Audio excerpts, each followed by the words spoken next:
and Sikkim, Bihar, West Bengal, and Odisha. A warm welcome to all of you on behalf of UNICEF to this two-day conference, Regional Consultation on Mainstreaming Disaster Risk Reduction and Climate Change Adaptation into Development Policies and Practices, being organized by Assam Disaster Management Authority in collaboration with UNICEF. There were 27.8 million new displacements that has taken place in 127 countries during 2015. Roughly the equivalent of the populations of New York City, London, Paris, and Cairo.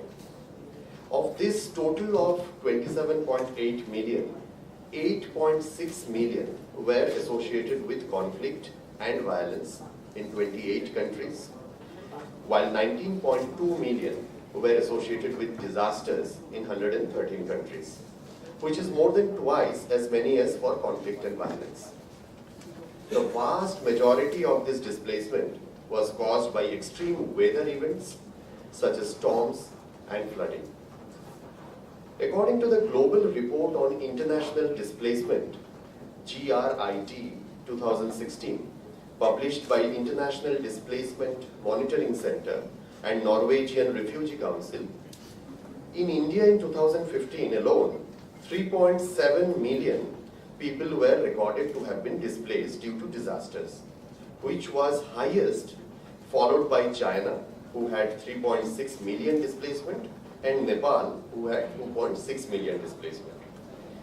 If there is an in-depth analysis made of disasters in India, we would see that flooding would emerge as a serious concern. Of the total 661 natural disasters reported in the country between 1990 and 2016, 47% were floods of different kind.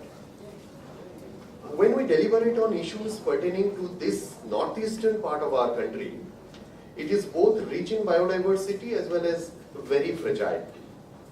Fragile in the context of its vulnerability and exposure to various hazards, now increasingly fueled by climate change.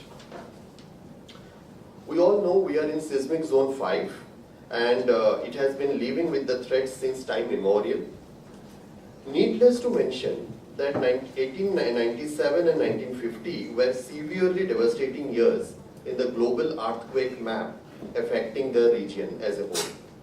Since then, many wake-up calls have been received, the most recent being, we know, the Manipur earthquake.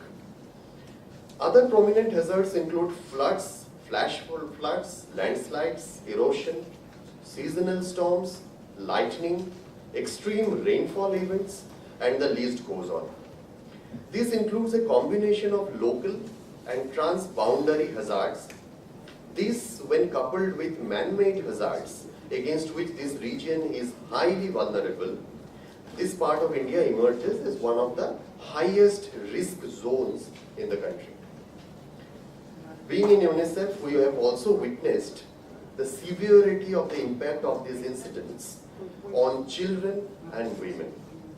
Children are the worst victims of all disasters.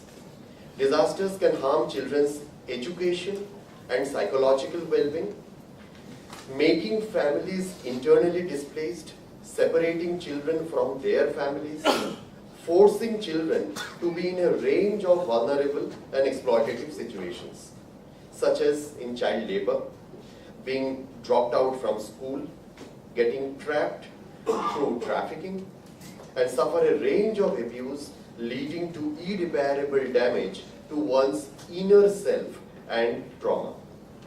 Furthermore, disasters and climate change can cause outbreaks of serious diseases related to water, sanitation, malnutrition, respiratory problems, and extreme temperatures. Disasters violate children's rights when they threat survival, health, food security, access to water and sanitation, education and protection. Is a step forward to realize the objective of mainstreaming. UNICEF aspires to facilitate this, which can strengthen the process of mainstreaming the agenda across all concerned sectors of the government.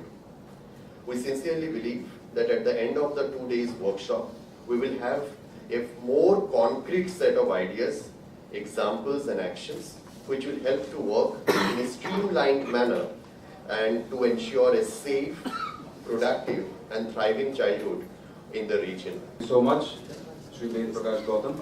An important announcement, Ford Figo vehicle with the bearing number AS01Y 4420 has been wrongly parked, and AS01Y 4420, it's a Ford Figo vehicle. Thank you so much. I now request Shri P.K. Borthakur, Principal Secretary to AR&T, Environment and Forest Government.